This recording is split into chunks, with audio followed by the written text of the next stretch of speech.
walked through the bright corridors of Sanctuary, his 4 arms moving in the careful rhythm that marked all.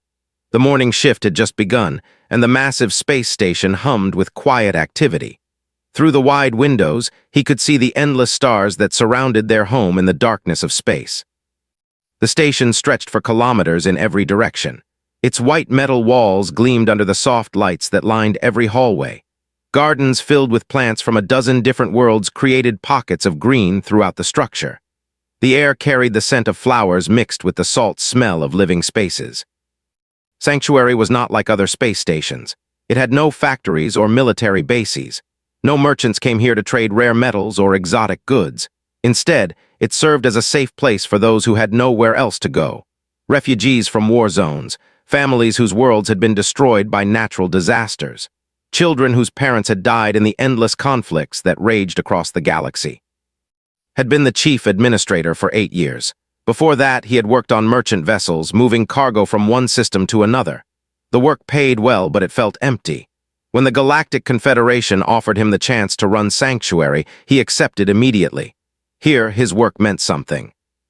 The station housed over 200,000 beings from 12 different species. The largest group was the, whose crystal-like bodies required special chambers with precise temperature controls. Their elderly moved slowly through the corridors, their faces reflecting the light like living gems. The young ones laughed as they played in the recreation areas, their crystalline voices creating music that echoed through the halls. The families lived in the lower levels where large pools of water had been built for their comfort. They needed to keep their gills moist and could only breathe air for short periods. Their children swam in schools through the clear water, their silver scales flashing as they played games that had been passed down for generations. They were perhaps the most peaceful of all the species on the station. Their plant-like bodies moved slowly, and they spent most of their time in the gardens, tending to the growing things with a patience that amazed other species. They could photosynthesize like earth plants, but they also enjoyed the simple foods that the station's kitchens provided. Stopped at the central command center, a large room filled with screens and control panels. The duty officer, a young named Elle, looked up from her station. "Morning report, Administrator," she said, her voice carrying the formal tone that used for official business. "All systems are operating normally. The water recyclers in Section 7 needed minor repairs, but the engineering team fixed them during the night shift. Food supplies are at 85%, well within normal range." "Any messages from the Confederation?" asked. "The usual administrative updates, new safety regulations for atmospheric processors, a request for our monthly population reports." Elle paused, then added, "There was also a message from they're sending another transport ship with refugees from the border conflicts. 300 individuals, mostly families with children." Nodded. The border wars had been raging for 2 years now, with no end in sight. The Confederation tried to maintain peace, but some species seemed determined to fight over territory and resources. The innocent always suffered the most in such conflicts. He walked to the main viewing screen, which showed the space around the station. Sanctuary sat in the neutral zone, a region of space that belonged to no single government. The Confederation had chosen this location carefully. It was far from any valuable resources, too distant from major trade routes to be worth attacking, and protected by treaties that all member species had signed. The station's defenses reflected this peaceful purpose. They had basic shields to protect against asteroid impacts and cosmic radiation. A small security force of 50 peacekeepers maintained order and handled disputes between different species. Their weapons were designed to stun, not kill. The station had no military weapons, no fighter ships, no army of soldiers. Dr. Ra entered the command center, her 6 legs moving in the quick, precise steps typical of her species. There were natural doctors, their multiple hands perfect for delicate medical work, their large eyes capable of seeing details that other species would miss. "Good morning," she said, using the informal address that marked their friendship. "I wanted to check the long-range sensors. Something feels wrong today." Frowned. Dr. Ra had worked on border worlds before coming to Sanctuary. Her experience with conflict zones had left her with sharp instincts for danger. When she said something felt wrong, it was worth listening to. "What kind of wrong?" he asked. She moved to the sensor controls, her hands dancing across the displays with practiced skill. The merchant traffic has been too quiet. Usually we see at least a dozen ships passing through this sector every day. In the past week, we've seen only 3. Elle looked up from her station. Maybe they're taking different routes. The pirates have been more active in the outer systems. Maybe, Dr. Ross said, but her tone suggested she didn't believe it. Or maybe something is making them avoid this entire region. Studied the sensor displays. The space around them looked empty and peaceful, just as it always had. But he trusted Dr. Ra's judgment. Her concern made him think about their security protocols, their emergency procedures, their plans for evacuation if something went wrong. The truth was that Sanctuary had always depended on its remote location and protected status for safety. They had never needed to fight because no one had ever threatened them. The station's population included many elderly beings, young children, and species that were naturally peaceful. If trouble came, they would have no way to defend themselves. Push the worry from his mind. The Confederation treaties protected them. The neutral zone was sacred ground, recognized by all civilized species. Sanctuary was safe because it posed no threat to anyone. He continued his morning walk through the station, visiting the schools where young beings from different worlds learned together, the medical centers where Dr. Ra's staff cared for the sick and injured, and the workshops where refugees learned new skills to build better lives. Everywhere he went, he saw hope. Families that had lost everything but were building new homes. Children who laughed despite the tragedies they had experienced. Adults who worked together despite coming from species that had once been enemies. Sanctuary was more than just a space station. It was proof that different species could live together in peace. It was a symbol of what the galaxy could become if beings chose cooperation over conflict. As finished his rounds and returned to his office, Dr. Ra's words echoed in his mind. Something feels wrong. He hoped she was mistaken. But deep in his heart, he began to prepare for the possibility that their peaceful sanctuary might soon face its greatest test. The alarms started screaming at exactly 1400 hours, station time.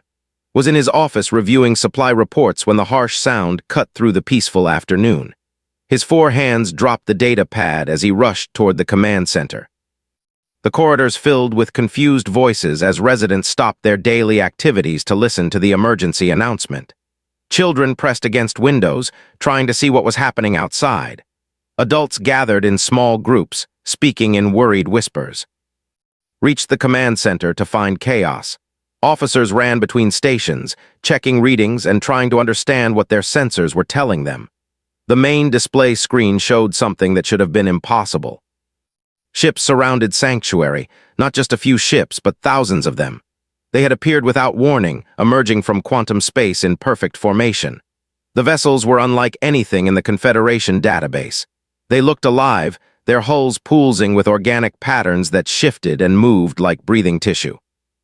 "How many?" asked, his voice tight with shock.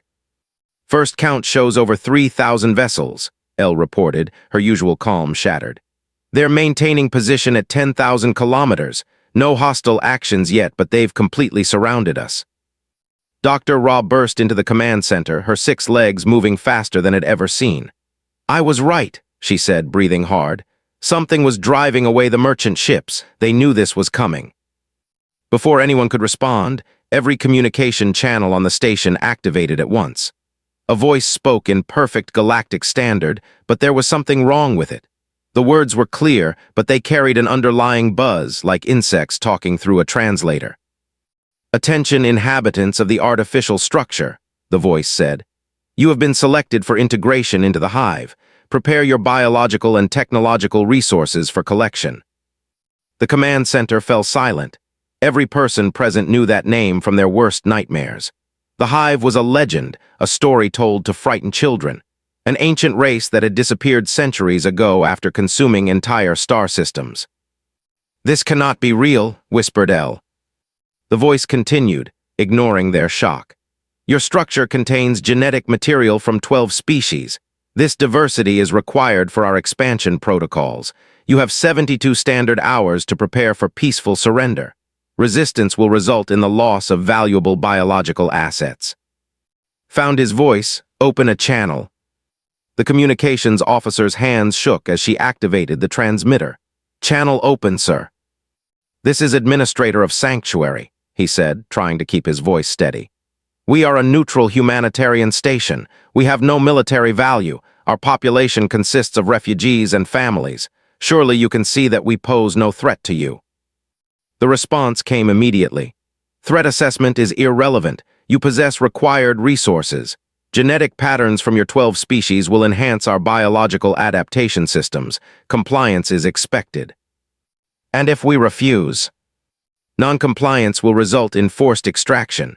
Some biological assets will be lost, but acceptable quantities will remain for integration." The channel closed, leaving the command center in stunned silence. His mind raced through their options. The station had minimal defenses, designed only to handle small pirates or space debris. Against 3,000 hive vessels, their shields would last perhaps 10 minutes. Their security force had training in crowd control, not military combat. "Begin sending distress signals," he ordered. "Every frequency, every protocol. Contact every Confederation world, every military fleet, every government that might help."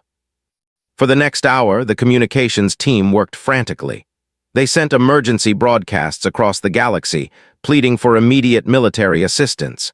The responses that came back crushed their hopes one by one. The defense fleet was engaged in heavy combat 3 systems away, fighting off raiders who had attacked their outer colonies. They could not abandon their own people to help refugees. The Naval Command reported that their ships were designed for aquatic worlds and could not operate effectively in this region of space for extended periods. The water recycling systems would fail before they could reach Sanctuary. The Military Council explained that their nearest battle group was 18 days away at maximum speed. By the time they arrived, whatever was going to happen would be long over. Message after message brought the same devastating news. Every military force in the Confederation was either too far away, already engaged in other conflicts, or simply unable to mount a rescue mission in time. Dr. Ra worked alongside the communications team, using her contacts from border worlds to reach mercenary groups and private security companies. The results were no better. Most refused to even consider fighting the hive. Those willing to try were weeks away from reaching the station. As the first day passed, panic began to spread through Sanctuary's population. Families huddled together in their quarters. Parents tried to comfort children who asked questions that had no good answers. The elderly meditated in their crystal chambers, preparing for whatever fate awaited them. The hive ships remained in position, silent and watching. Occasionally, small scout vessels would approach the station's outer defenses, testing their shields and scanning their systems. Each probe reminded everyone aboard that escape was impossible. On the second day, the true scope of their situation became clear.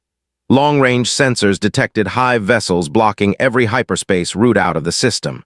No ship could leave, and no ship could enter to help them. They were completely cut off from the rest of the galaxy. Called a meeting of the station's senior staff. Department heads gathered in the conference room, their faces showing the strain of the past 48 hours. "Options?" asked, though he already knew the answer. "We could try to evacuate using the maintenance pods," suggested Chief Engineer N. "They're not designed for long-distance travel, but some people might reach the outer planets." "The hive would destroy them before they cleared our shields," Dr. Ra said quietly. "And even if some escaped, where would they go? The hive controls all the exit routes." Security Chief N, a tough veteran from the border wars, spoke with bitter honesty. "We have 50 peacekeepers with stun weapons against 3,000 warships. If we fight, we all die quickly. If we surrender..." He didn't finish the sentence. Looked around the table at faces filled with despair. These were good people who had dedicated their lives to helping others. Now they faced a choice between certain death and something that might be worse. "The children," he said finally. "If there's any chance that surrender might save the children." "The hive doesn't see children," Dr. Ra said. "They see genetic material to be processed. Age doesn't matter to them." As the meeting broke up, walked to his office and stared out at the hive fleet. The ships pulsed with alien life, patient as predators waiting for their prey to weaken. In 18 hours, their ultimatum would expire. He activated his personal recorder and began to compose a final message to the Confederation. Someone needed to record what happened here. Someone needed to remember that Sanctuary had existed, that 200,000 innocent beings had lived here in peace, until the darkness found them. "Personal log administrator," he began. "It appears that our sanctuary is at an end. If anyone receives this message, please know that the hive has returned. They are real, they are powerful, and they show no mercy. Warn the other worlds, prepare your defenses, do not let our fate be meaningless." Outside his window, the alien ships continued their patient watch. Time was running out, and no help was coming. Stood in the command center, his 4 hands trembling as he prepared to make the most difficult decision of his life. The hive ultimatum would expire in 37 minutes. Around him, his staff worked quietly at their stations, their faces showing the grief of defeat. "Sir," he said to the communications officer, "open a channel to the hive fleet." Elle looked up from her station with tears in her large eyes. "Administrator, are you certain about this?" Nodded slowly. "I cannot watch 200,000 people die for my pride. Maybe surrender will give some of them a chance to survive." Before the communications officer could activate the transmitter, every alarm on the station began screaming. The main display screen flashed with new contacts. 3 ships had just appeared at the edge of the system, emerging from hyperspace jumps with perfect precision. "Unknown vessels approaching," reported the sensor operator. "They're moving fast, heading directly for us." The ships were unlike anything in the Confederation database. Sleek and angular, colored dark gray like storm clouds, they bristled with weapon arrays that looked both advanced and deadly. Their hulls showed no decorative elements, no bright colors, no signs of the peaceful intentions that marked most Confederation vessels. "Are they hive ships?" Dr. Raw asked. "Negative," the sensor operator replied. "Different technology entirely. Design patterns suggest they're from the outer galaxy regions." The lead ship opened a communication channel. A voice came through the speakers, speaking Galactic Standard with an accent that none of them had heard before. "Sanctuary, this is Captain Sarah Martinez of the UES Resilient. We received your distress call. We're here to help." Silence filled the command center. Everyone stared at the communication panel as if it had spoken magic words. "UES," whispered Elle. "What does that mean?" "United Earth Systems," Dr. Ra said, her voice filled with amazement. "These are humans." Had heard stories about humans, though he had never met one. They came from a world called Earth, somewhere in the outer galaxy. The stories said they were called because their home planet was incredibly dangerous. Most species dismissed the stories as exaggerations. He activated the communication system with shaking hands. "Human vessel, this is Administrator, we appreciate your response, but you don't understand the situation. The hive has over 3,000 ships surrounding us. Your 3 vessels cannot possibly." "Administrator," the human captain interrupted, "we've been tracking hive movement patterns for 6 months. We know exactly what we're facing. Please evacuate all civilians to your station's core and prepare for combat operations." "Combat operations?" His voice cracked with disbelief. "Captain, you're outnumbered 1,000 to 1. This is suicide." "Sir, with respect, we didn't travel 1,200 light years to have a debate. Move your people to safety. We'll handle the hive." The hive fleet had noticed the new arrivals. The massive bioships began shifting position, moving to investigate these unexpected guests. The largest vessel, a dreadnought that stretched for kilometers, broke formation and approached the 3 human ships. On Sanctuary, everyone watched the screens in stunned silence. The hive dreadnought was so large that the human ships looked like insects flying near a mountain. Its organic hull pulsed with alien power, and weapon ports opened along its length like rows of hungry mouths. "They're going to be destroyed," Elle whispered. The human ships did not retreat. They did not attempt to negotiate or surrender. Instead, they did something that shocked every person watching. They attacked. The lead human ship, Resilient, fired first. But these were not energy weapons like those used by Confederation forces. Instead, streams of solid metal projectiles shot from the human vessel at incredible speeds. The kinetic rounds slammed into the hive dreadnought's shields at a significant fraction of light speed. The alien shields, designed to absorb and deflect energy weapons, offered no protection against solid matter moving so fast. The projectiles punched through the bioship's defenses and tore massive holes in its hull. Organic fluids sprayed into space as the creature ship screamed across all frequencies. The second human vessel, Indomitable, launched something even stranger. Clouds of tiny objects spread out from the ship like metallic dust. The clouds drifted toward other hive vessels and began to attach themselves to the organic hulls. "What are those?" Dr. Ra asked. "Unknown technology," replied the sensor operator. "They appear to be eating the hive ships." It was true. The tiny objects were somehow breaking down the bioships from the outside, creating spreading patches of destruction across their hulls. Where the patches touched, the alien vessels began to fall apart like rotting fruit. The third human ship, relentless, moved with impossible precision between the hive fleet. It fired strange projectiles that stuck to enemy ships and then exploded with tremendous force. But these explosions didn't just damage the vessels, they opened holes large enough for something else. "Boarding pods," breathed Security Chief N. "They're actually boarding hive ships." The small pods shot from the human vessels and slammed into hive ships with enough force to break through their hulls. Inside each pod, the screens showed, were human soldiers in powered armor who immediately began fighting their way through the alien vessels. Couldn't believe what he was seeing. The humans weren't just fighting the hive, they were winning. 3 ships against thousands, and somehow they were making the aliens retreat. Captain Martinez's voice came through the communication system again, calm and professional despite the chaos of battle around her ship. "Sanctuary Control, we're reading multiple breaches in your outer hull. Recommend emergency repairs to sections 7 through 12. Also, you might want to move any sensitive equipment away from the outer rings. This could get messy." Messy found his voice. "Captain, how are you doing this? How are 3 ships defeating an entire hive fleet?" There was a pause before the human replied. When she spoke, her tone carried a weight that didn't understand. "Administrator, humans come from a world that's been trying to kill us for millions of years. We've learned a few things about fighting back."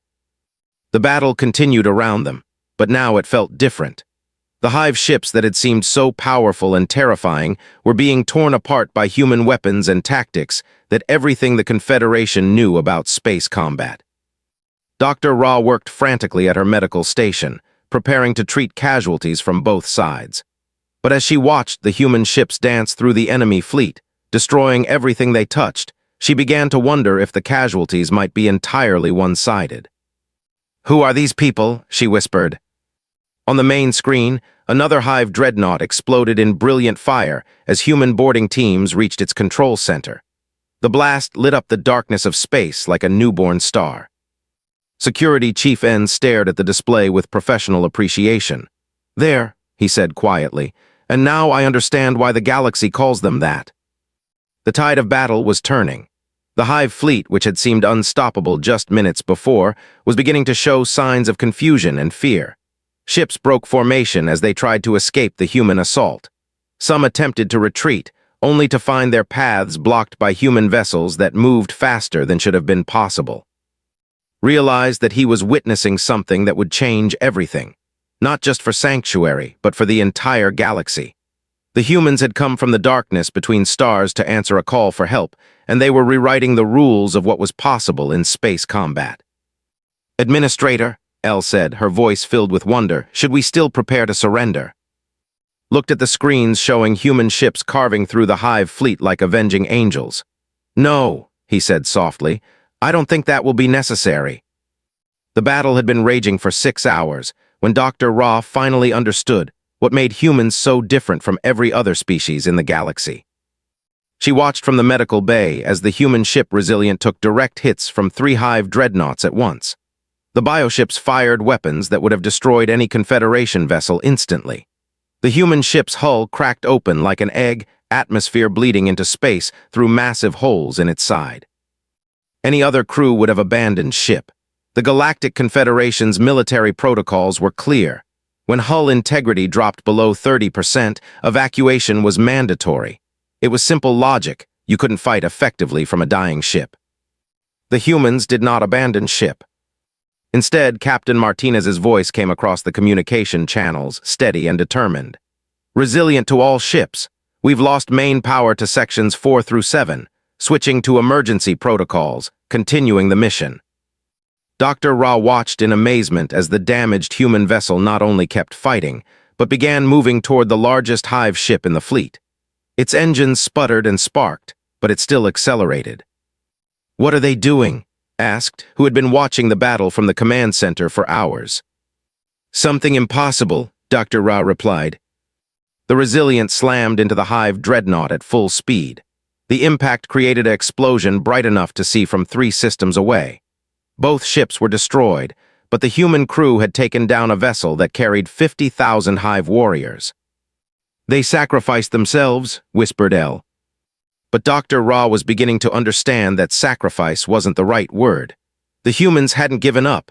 They had found a way to win even while dying. On the Indomitable, the second human ship, another impossible scene was playing out. Staff Sergeant Mike led a boarding team through the corridors of a Hive bioship, and Dr. Ra watched through the helmet cameras that transmitted back to Sanctuary. The inside of the Hive vessel was a nightmare. The walls dripped with acid that would dissolve most species' armor in minutes. The atmosphere was toxic to almost every form of life the Confederation knew. The temperature swung between freezing cold and burning hot as they moved through different sections. The human soldiers walked through it all as if it were a pleasant stroll through a park. "Acid levels are high in this section," reported to his team, his voice calm despite being inside a ship designed to kill intruders. "Watch your seals, but keep moving. We need to reach the neural center in 12 minutes. Dr. Ra checked the readings from their armor. The humans were operating in conditions that would kill in seconds, poison an instantly, and burn it to ash. Yet they moved with confidence and purpose, adapting to each new danger they encountered. When one soldier's armor was breached by Hive acid, he simply sealed the leak with emergency foam and kept fighting. When another was attacked by a creature that looked like a cross between a spider and a snake, she grabbed it with her bare hands and broke its neck before it could inject its venom. How, Dr. Ra wondered aloud, how are they surviving this? Security Chief N had been studying the human combat footage with professional interest. "Their planet," he said. "Look at how they move, how they react. These aren't normal responses. They've been trained by something much worse than the Hive." The truth was beginning to dawn on everyone watching. Earth, the human, wasn't just dangerous. It was actively hostile to life. Every day of human existence had been a battle against a planet that produced deadly weather, poisonous creatures, natural disasters, and diseases that could kill in hours. Other species had evolved on worlds that supported them, protected them, gave them everything they needed to thrive. Humans had evolved on a world that tried to kill them every single day for millions of years. Lieutenant Commander demonstrated this when her ship, the Indomitable, was boarded by Hive warriors. The aliens broke through the hull and swarmed into the human vessel, expecting to find panicked crew members hiding in their quarters. Instead, they found humans who had turned their own ship into a weapon, had ordered her crew to vent atmosphere from specific sections, creating vacuum pockets that confused the Hive warriors. They flooded other areas with superheated steam from the engines.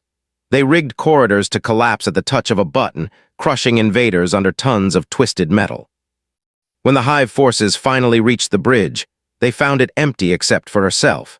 She stood calmly at the control panel, her finger hovering over a button marked with symbols the aliens couldn't read. "You have taken this vessel," she said to the lead Hive warrior. "Congratulations, you now own a ship with a destabilizing reactor that will explode in 30 seconds. The aliens tried to retreat, but had sealed all the exits. She looked directly into the warrior's compound eyes and smiled. "Welcome to Earth Tactics," she said and pressed the button. The explosion took out 6 Hive ships that had moved too close to capture the human vessel. And her crew died, but they had eliminated thousands of enemies in the process. Dr. Ra realized that she was seeing something the galaxy had never witnessed before. Every species she knew fought to survive. Humans fought to win, even if it meant dying in the process. Tech Sergeant James Park provided the final proof of human adaptability. His ship was badly damaged and drifting, its computers failing one by one. The Hive had cut off their communications and surrounded them with jamming fields. Park was not a warrior like Orr. He was a computer specialist, trained to fix broken systems and maintain databases. But when his ship was dying and his were trapped, he did something that redefined what was possible. Working with nothing but spare parts and emergency tools, Park built a virus. Not a computer virus, those were common enough in galactic warfare. Park created something entirely new, a quantum virus that could spread through the Hive's bioorganic communication networks. The Hive ships coordinated their attacks through biological quantum entanglement, a system so complex that most Confederation scientists couldn't even understand how it worked. Park not only understood it, he figured out how to break it. His virus spread from ship to ship through the Hive network, turning their own coordination system against them. Ships that had been moving in perfect formation suddenly found themselves firing on their own allies. Biovessels that had been sharing targeting data began sharing false information instead. Within 2 hours, the Hive fleet was in chaos. 3,000 ships that had operated as a single organism were now 3,000 separate entities, each confused and isolated from the others. Dr. Ra watched the final phase of the battle with growing amazement. The humans had lost 2 of their 3 ships, suffered massive casualties, and been outnumbered 1,000 to 1. By every military doctrine she knew, they should have been defeated in the first 10 minutes. Instead, the Hive fleet was retreating. The bioships limped away from Sanctuary, their formation broken, their coordination destroyed, their numbers reduced by more than half. They had arrived as conquerors and were leaving as refugees. Captain Martinez's voice came over the communication channels one last time, tired but still strong. Sanctuary Control, the immediate threat has been neutralized. Recommend you begin emergency repairs to your outer hull. Confederation reinforcements should arrive within 18 hours now that we've cleared the hyperspace routes. Found his voice after a long moment. Captain, how do we thank you? You saved 200,000 lives today. No thanks necessary, Administrator. This is what humans do. Dr. Ra looked around the medical bay, where she had been preparing to treat massive casualties from a lost battle. Instead, she was watching the aftermath of an impossible victory. She thought about the human soldiers who had walked through acid and poison as if they were water, the officers who had turned their dying ships into weapons, the computer specialist who had rewritten the laws of quantum biology in an afternoon. These weren't just warriors. They were the products of a world that had demanded perfection or death for so long that its children had become something the galaxy had never seen before. They were, and now Dr. Ra understood that this wasn't just a name. It was a promise. 18 hours after the last Hive ship disappeared into hyperspace, Captain Sarah Martinez sat in Sanctuary's conference room and tried to explain why her people had come. Her uniform was torn and stained with blood, both her own and that of her crew. A medical bandage covered the left side of her face where shrapnel had cut deep during the battle. Her right arm hung in a sling, broken when a bulkhead collapsed during the Hive boarding action.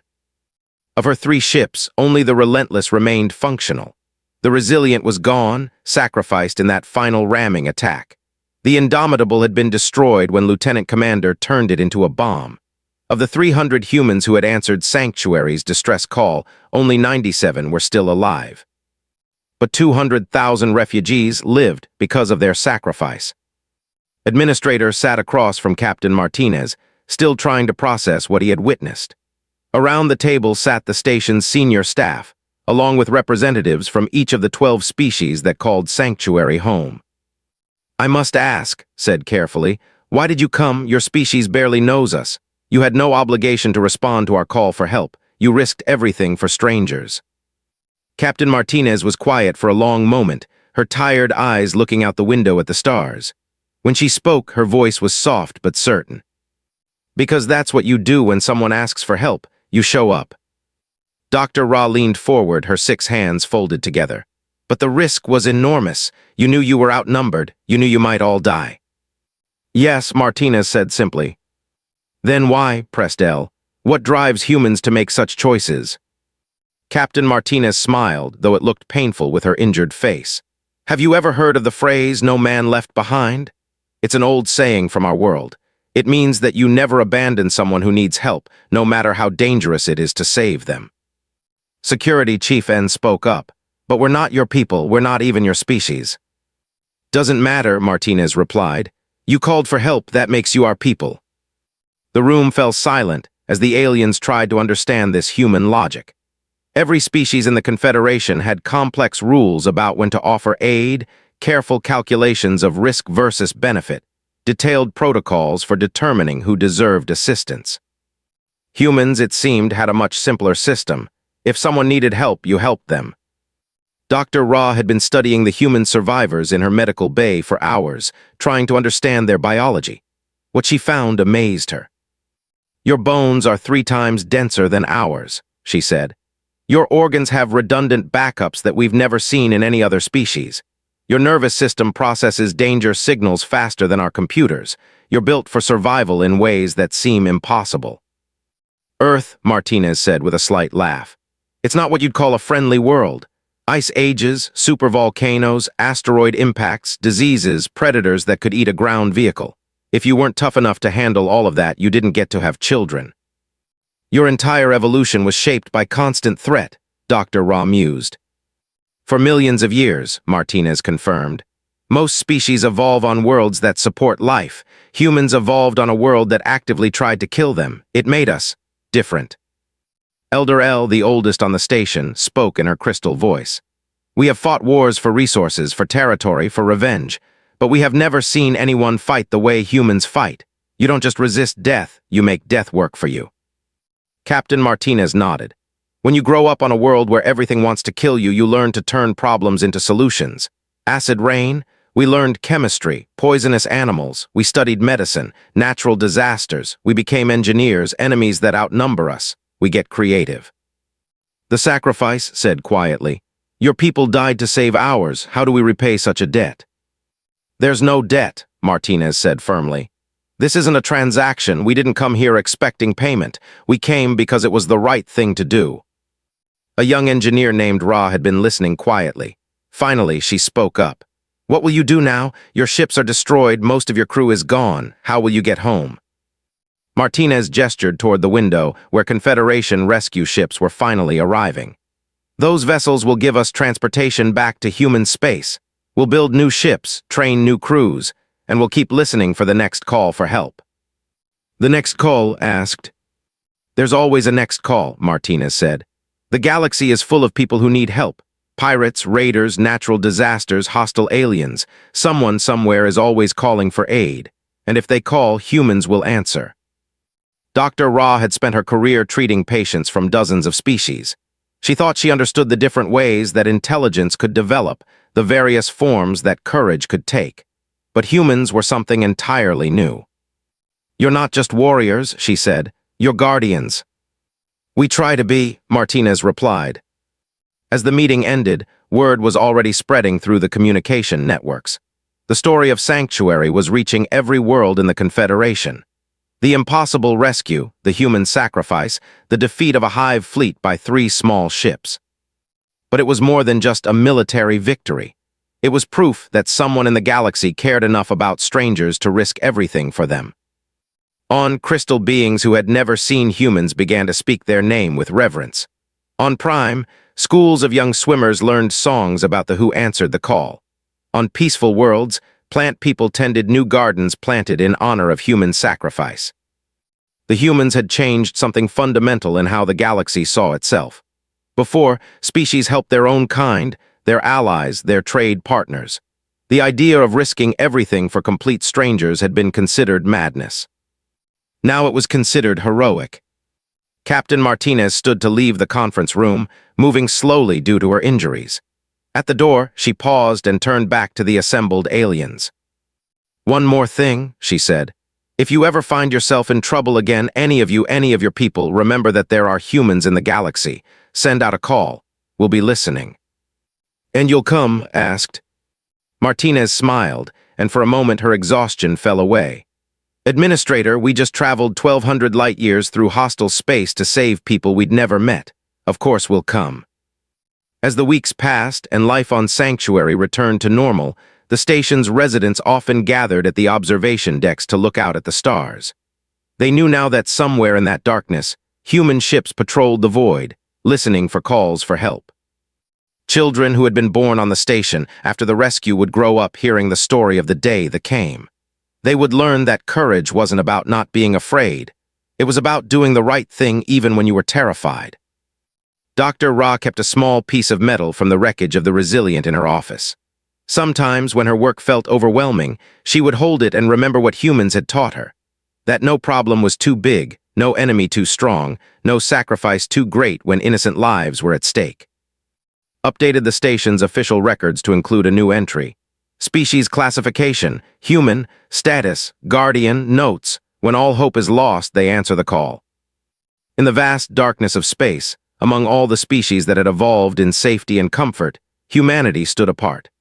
By their harsh world, shaped by endless struggle, they had become something the galaxy had never seen before. They had become hope itself, wrapped in metal and armed with determination. And they were always listening for the next call for help.